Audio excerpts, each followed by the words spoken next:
In this video, you'll learn 10 things that poor people get wrong. Most people, and this may even include you, are getting nearly everything wrong about money. It's no wonder why a Lending Club report showed that 63% of the US population was living paycheck to paycheck as of the end of 2023. But clearly this is an income issue, right? You're not getting paid enough to get by. Well, the study also found that 48% of Americans earning six figures are living paycheck to paycheck, so income is not the only thing to blame. Essentially, about half of the US adult population is supposedly raking in income that makes them upper middle class, but it sure doesn't feel like it. So what's happening? Well, there are just so many things that people are getting wrong about money, leading to their money troubles and even poverty. In this video, I'll shed light on 10 of them so you can avoid falling into a financial crisis yourself. Number 1, pursuing comfort instead of financial freedom. To be fair, financial freedom is the last thing you think about if you're poor.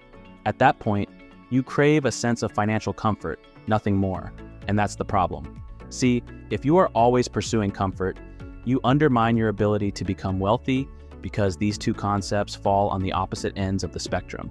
Comfort means working with what you have, while wealth means that what you have is working for you. Talk to a few people and you'll learn that many poor or financially strained people tend to jump into their hammocks as soon as they attain a certain level of comfort. Of course, this varies from person to person, but it often boils down to a decent income that can cater for expenses, rent, health insurance, one vacation per year, and that's it. However, the wealthy always find comfort in discomfort. That means they prefer to push further, even if they could just be content with life. Well, they understand that by getting out of their financial comfort zone, they can attain financial abundance. And once financial abundance is achieved, financial freedom is realized, which means more financial security than they would ever need. So if you want to get out of poverty, change your mindset today. Stop chasing comfort and go for financial freedom instead. Even if you feel comfortable with your current situation, don't let it get into your head. Pursue financial freedom by investing more, starting side hustles, and exploring passive income. Your ability to make more money and use it to grow your wealth is your fastest ticket to real financial freedom. Number 2, avoiding the math. I don't know about you, but I'm definitely guilty of avoiding the math behind my finances, or at least I used to be. Unfortunately, many poor people don't love math, which is understandable because who does? I mean, there is no denying that we often avoid getting into the thick of our finances because we don't want to give ourselves a headache. Unfortunately, you won't stay ahead of your business, investments, spending, and cash flow when you avoid the math. The rich prefer to keep tabs on their bank accounts and balance sheets and review them regularly. Neglecting the math can lead to serious consequences such as debt, poor investments, or bankruptcy. So what should you do? The good news is that you don't have to become a math wizard or take on any complex calculations. Collecting basic information from your bank accounts, for example, your earnings and expenses, is an excellent place to start. Consider using online or smartphone apps to do your math to get a clearer picture. It's nothing taxing, just the usual subtraction, addition, and the occasional multiplying and dividing. If you feel like you can more than handle this level of math and use it to get wealthier, let me know by hitting the like button below.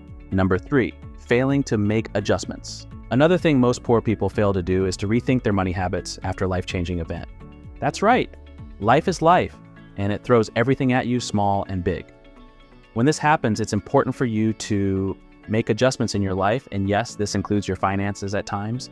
Maybe you've just separated from your partner and they were contributing to your household income. If so, don't you think it's time you change your spending? You do not need to live in that expensive apartment anymore, among other things, because your income has been considerably impacted. That's just one example, but you get the idea. There are many life-changing events, and if they have a financial implication, it's only right to change your money habits. Number 4, overspending. What comes to mind when you imagine the rich spending money? Is it the $600 million Airbus A380 private jet? A closet full of Manolo, or is it the $4.5 billion History Supreme luxury yacht? To be fair, these are only reserved for the super wealthy, but the point is that wealthy people are more down to earth than you might imagine. That's right, they aren't out there blowing money on just about everything. Rather, they are busy investing, and if purchasing anything, they are doing it based on their present financial status. I mean, how can they maintain their wealth if they are spending it all? I know you see it. The rich are excellent at keeping an eye on their goals and their money too. On the other hand, most poor people spend much more than they can afford to live a certain lifestyle. The worst part is that they do it without even knowing it. Luckily, that's not set in stone. To avoid the poverty trap, be sure to always keep tabs on your spending to avoid going overboard. One effective way of doing this is budgeting, whether manually on a spreadsheet or with budgeting apps. The idea here is to challenge yourself to cut back on your spending as much as possible. Of course, without being miserable.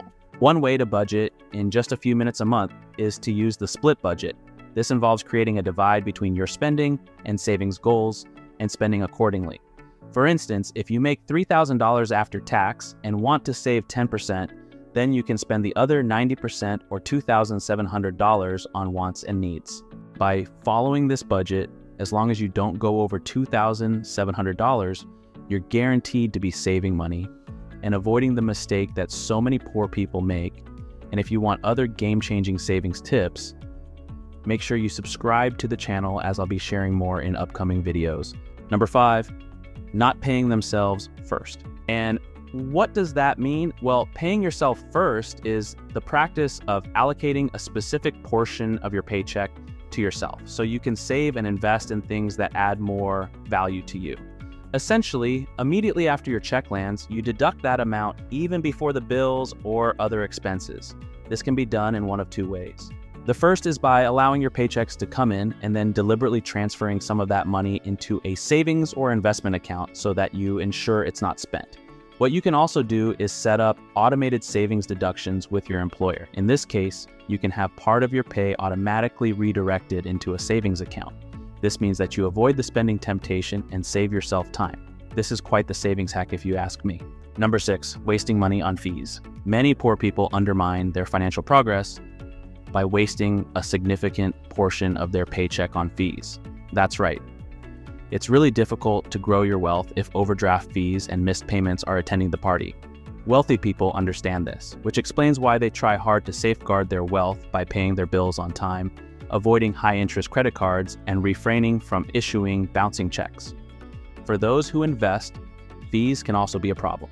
For instance, many people pay outrageous management fees on the financial products they own, sometimes upwards of 2%. If you are investing $1,000 a month and did so for 30 years, giving away 2% every year, you would have handed over almost $500,000 to your financial advisor for returns that you can get from a passive index fund for a fraction of the cost. Therefore, when it comes to fees, tread with caution. Number 7, choosing price over value. Price and value, this is a mistake poor people make over and over. Poor people tend to undermine their financial growth by being overzealous with frugality. Instead of forking out $200 on quality, long-lasting pair of shoes, they'd rather spend $50 on a low-quality alternative that lasts only a couple months at best. Or maybe they hold on to a cheap old car that's expensive to repair and maintain instead of getting a new, efficient, reliable model. You get the idea.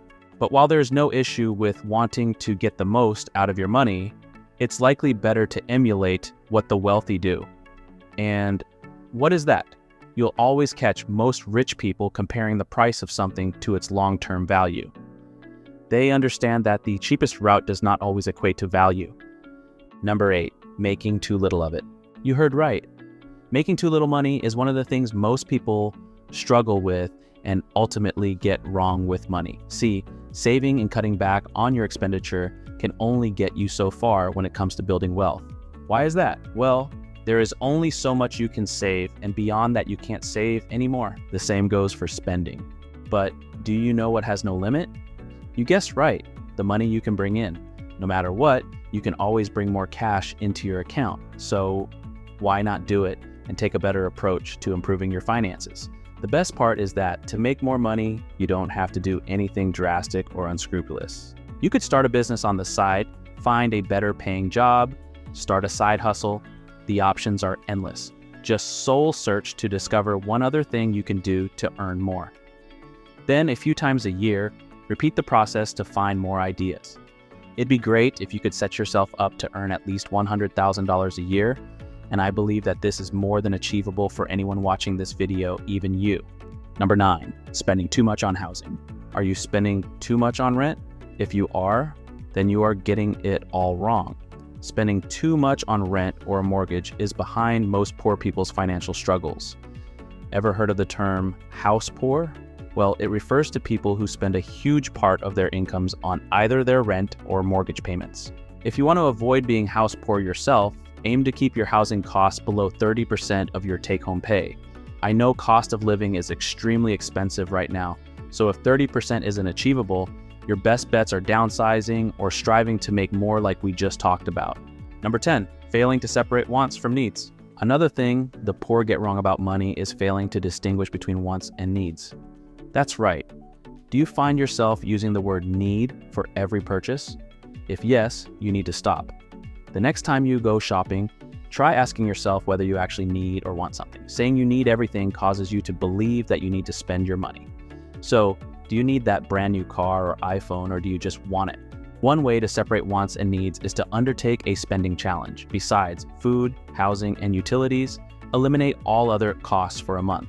After the month is over, ask yourself what expenses you missed and which you could go without moving forward. This is the easiest way to delineate between your wants and needs, and you're guaranteed to save a ton of money in the process. Once you have excess cash, what you should be doing next is using that money to improve your day-to-day life, which I teach you how to do in this next video. So click on over and let's get started.